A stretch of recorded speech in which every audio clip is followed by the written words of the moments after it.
Heat forward Mike Miller not on Miami's final preseason road trip because of an injured right thumb. One of the NBA's top three-point shooters.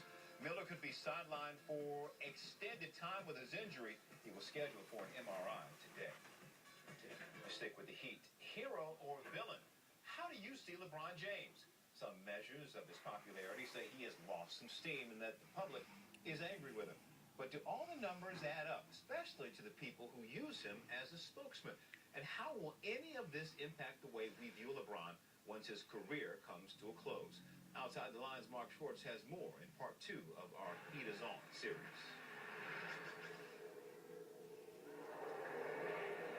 There was nothing antisocial about the decision.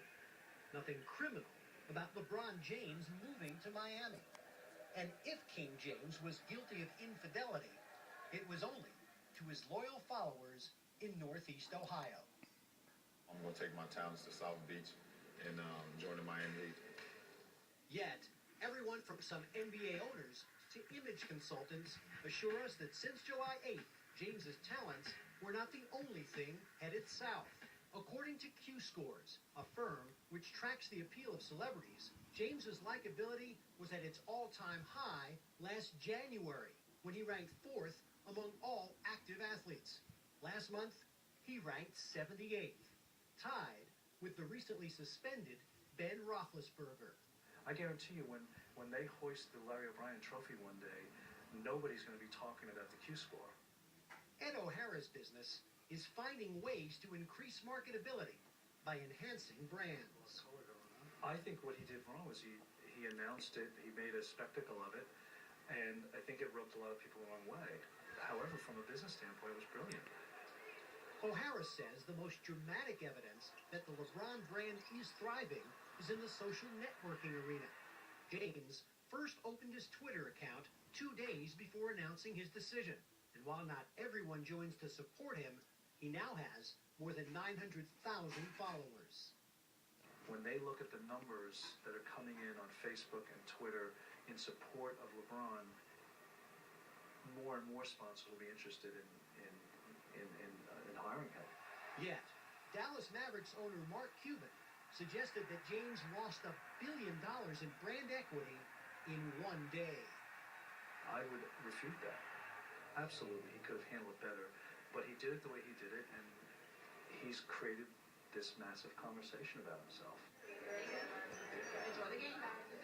According to online ticket broker StubHub, when it comes to gross ticket sales, the top 5 NBA games for this season all involve the Miami Heat. And sales of tickets on StubHub are up 300% from a year ago for Miami home games. According to Princeton Retail Analysis, which tracks the sporting goods industry, over the past 4 weeks, Heat merchandise driven by James's presence is generating 5 times as much in revenue as it did over the same period a year ago.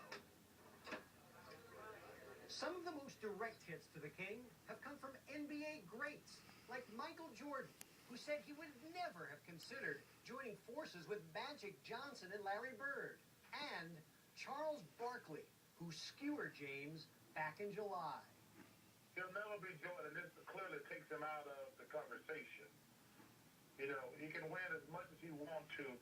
What's that mean, he'll never be Jordan? I know he's not going to be Jordan.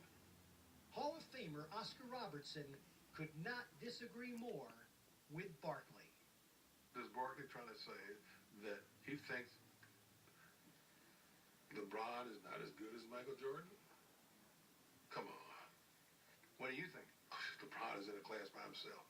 Robertson says the last thing James should worry about is what people are saying about his legacy.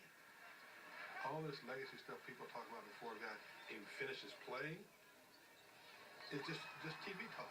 When they talk about you, they burn your jerseys, man, just grit your teeth, go harder for them. Just keep going harder. Keep going as hard as you can and wear them out. Mark Schwartz reporting. Forget Brock Lesnar.